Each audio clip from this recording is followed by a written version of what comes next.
मित्र हमार भाई मास्टर विकास, हमार दोस्त निशांत सिंह जी और भोजपुरी के गायक अभिनेता कलाकार अरविंद अकेला कल्लू जी के बीच आगमन भइल बाटे। तई मंच के माध्यम से बहुत सारा स्वागत अभिनंदन हमार भाई चंदन मिश्रा जी मंच उद्घोषक के रूप में जो उपस्थित बनी। आई शुरुआत के जो एगो छोट राम भजन से ओकरा बाद कार्यक्रम के आगाज कि आजू मिथिला नगरिया निहाल सखिया। साउंड वाले भैया जहाँ भी बनी, आवाज बहुत ज्यादा लगा था मंच पे। सामने सामने कहाँ बनी? सामने तो कहा हुए थे टेंट में टी पॉइंट के सामने, टी पॉइंट के सामने। साउंड वाले भैया हाथ उठाइए। कहाँ है? अरे हथवा उठा दी भैया का। अच्छा रहुआ बनी, बहुत सादा साउंड लग रहा है मंच पे, थोड़ा सा देख लीजिए।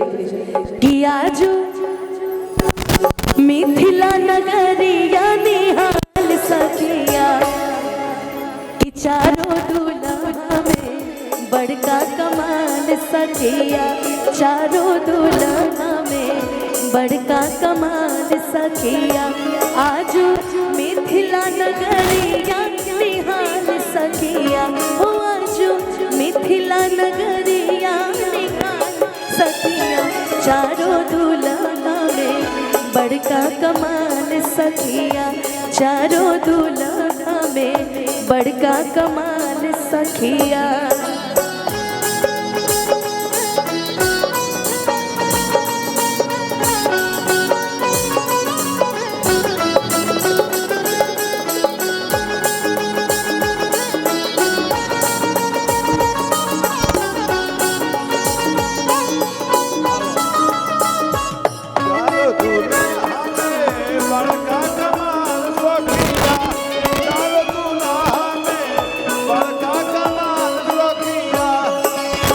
शेष मारी मोरिया कुंडल सोहे कनवा,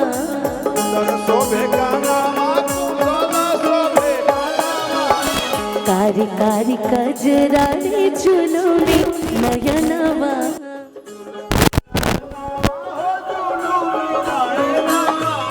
शेष मानी मोरिया कुंडल सोहे कनवा, कारी कारी कजरारी चुलोनी नयनवा।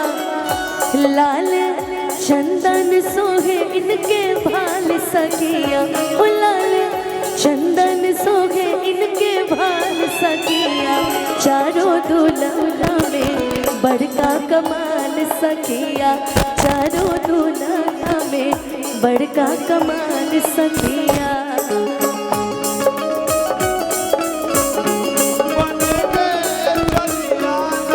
प्रभु जी चले आना कभी राम बन के, कभी श्याम बन के।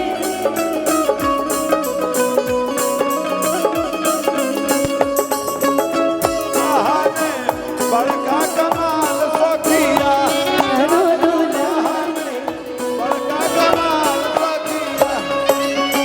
गगन मगन आज मगन धरतिया,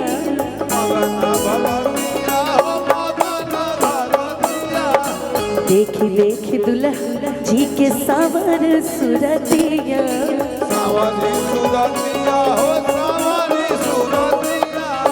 गगन मगन आज मगन धरतिया, देखी देखी दुल्हा जी के सावर सुरतिया।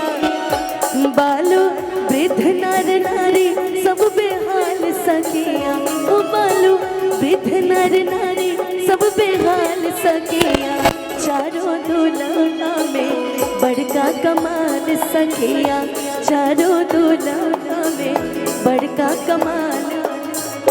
अगमई हरदिया तुम पातर, अगमई हरदी, अगमई हरदिया तुम पातर, अगमई हरदिया तुम पातर। अगमई कमर भैया हरदी चढ़ावे लेना, अगमई कमर भैया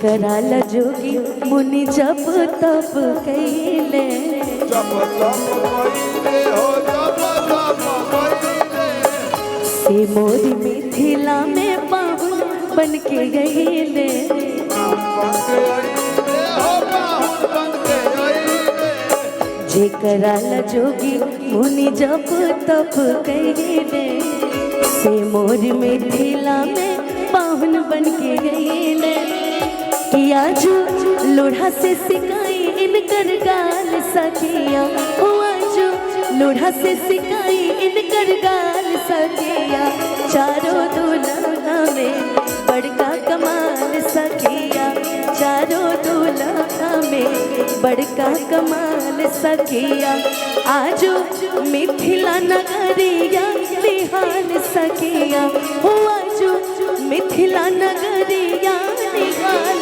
सखिया चारों दूल्हा में बड़का कमाल सखिया चारों दूल्हा में बड़का कमाल सखिया चारों दूल्हा में बड़का कमाल सखिया चारों दूल्हा में बड़का कमाल सखिया कि चारों दूल्हा में बड़का कमाल सखिया।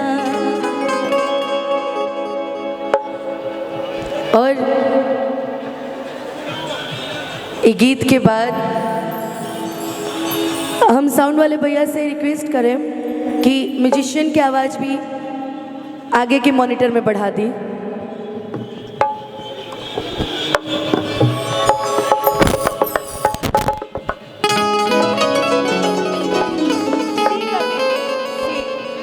हाँ, दूल्हे का सहरा गाएंगे ना।